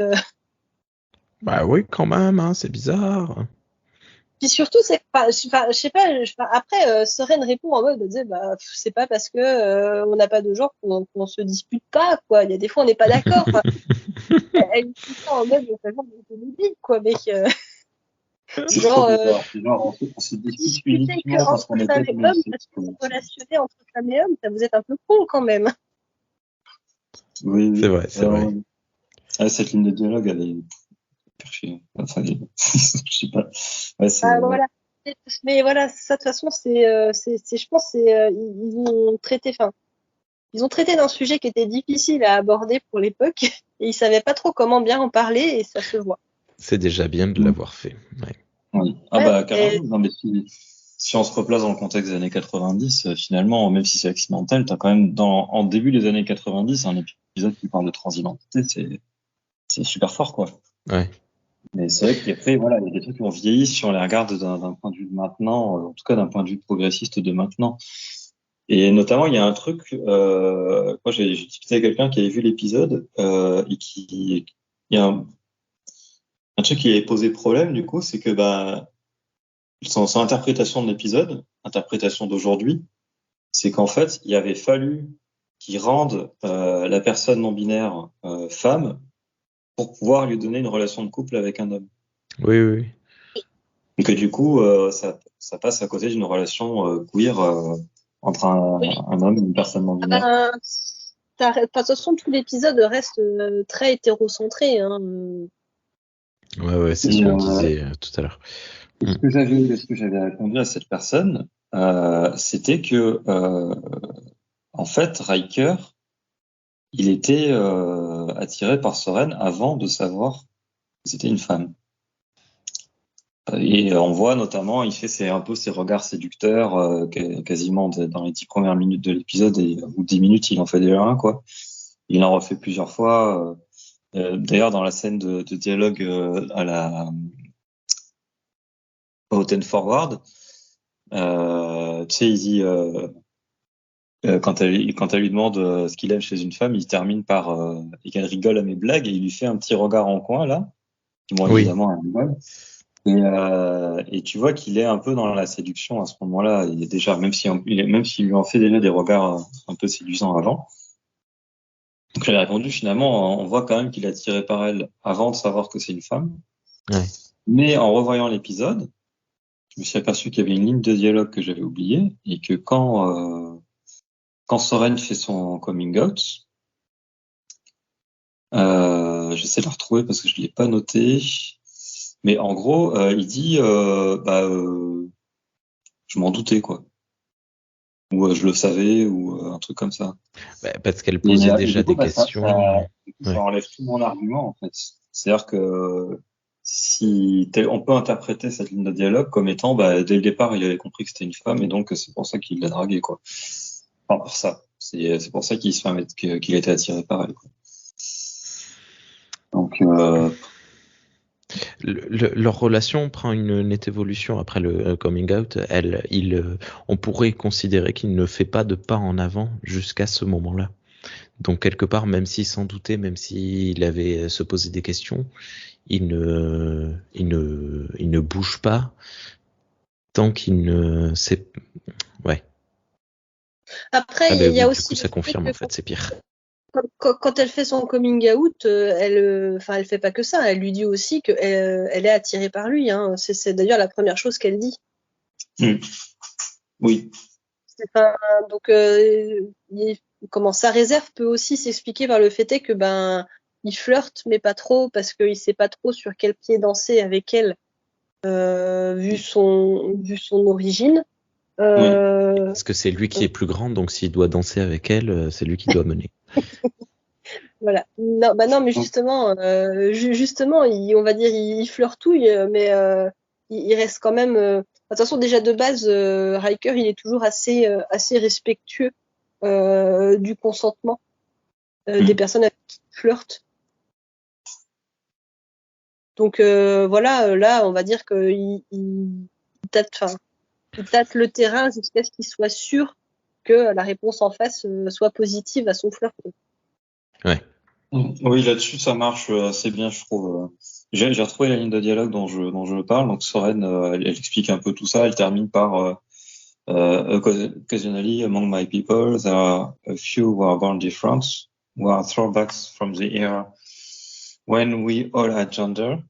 Some have strong inclinations to maleness and some have urges to be female. I am one of the latter. Donc là, c'est vraiment le coming out, machin. Et Riker répond, I have to admit, I had a feeling you were different. Donc si je traduis en français, Soren elle dit, parfois, parmi mon peuple, il y a quelques personnes qui naissent différemment, qui sont des retours en arrière à l'époque où nous avions tous un genre. Certains ont une forte inclination vers la masculinité et d'autres ont je sais pas comment traduire ça, mais bref, se sentent femmes. Elle dit, moi je suis une d'entre elles. Voilà. Et Riker répond, je dois admettre que je sentais que vous étiez différentes.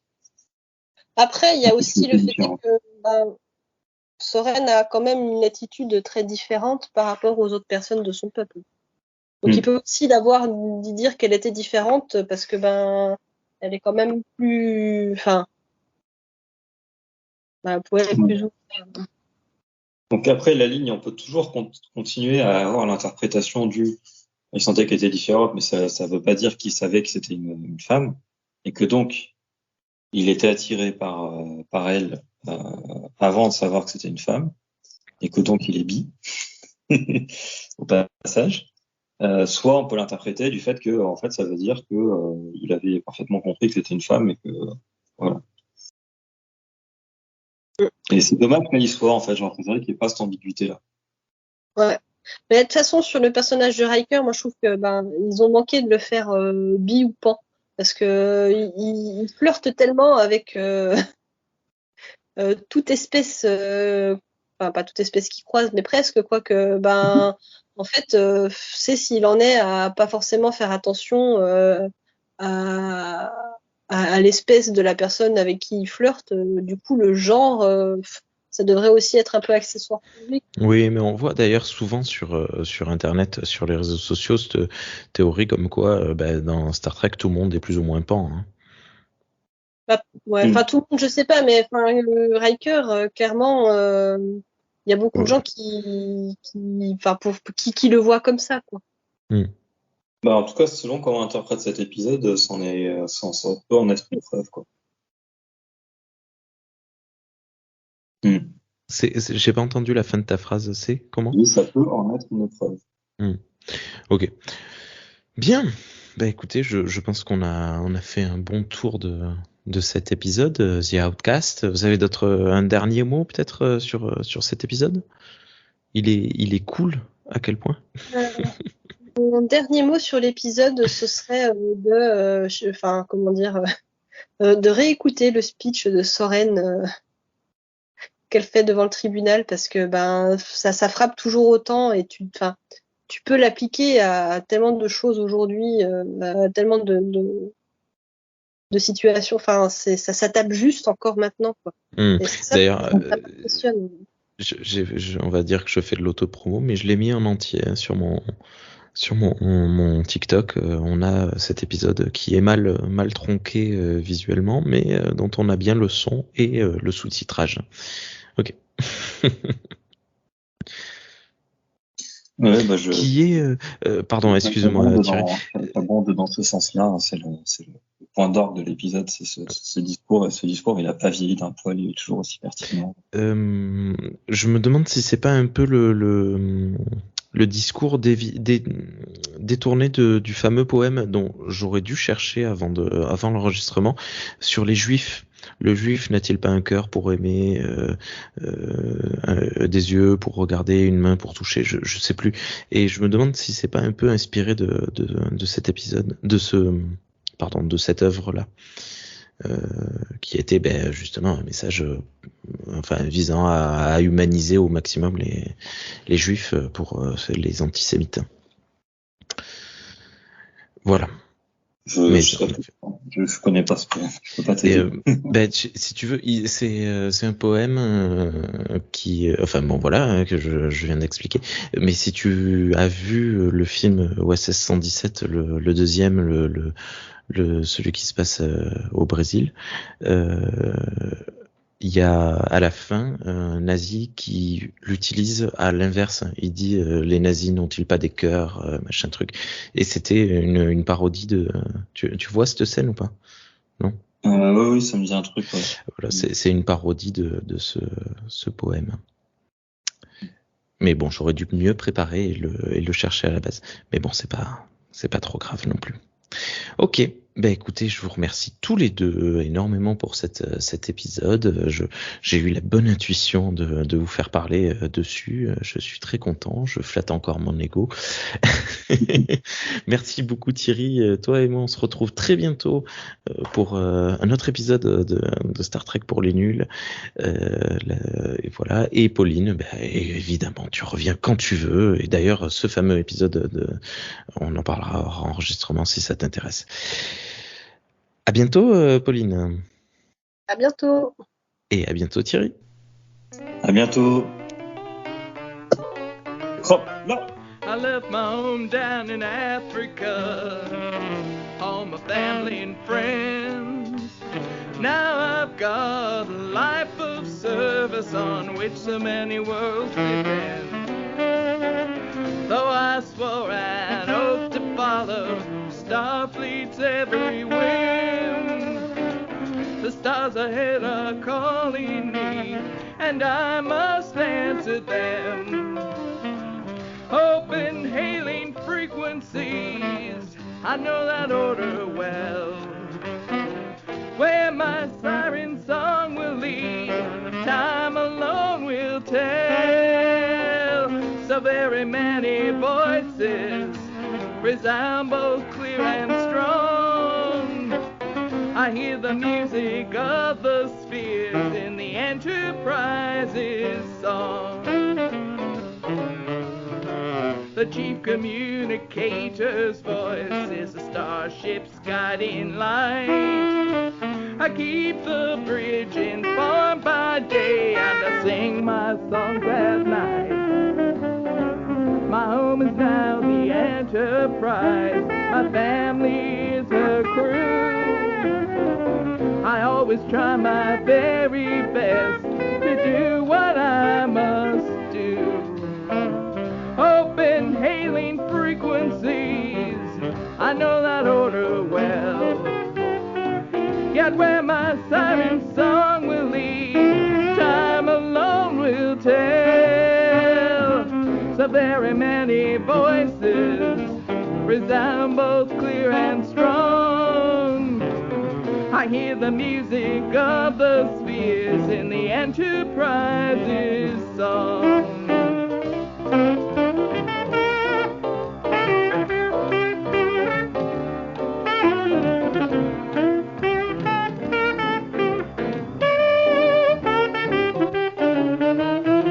The crooning of a Vulcan harp can make a starship ring. It dances through my mind until I feel my heart take wing. The universe is beautiful enough to make me cry. I listen to the star wind's tune like an alien lullaby. Open hailing frequencies, I know that order well.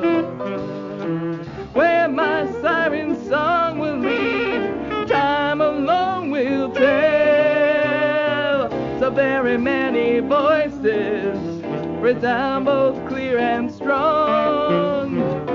I hear the music of the spheres in the Enterprise's song.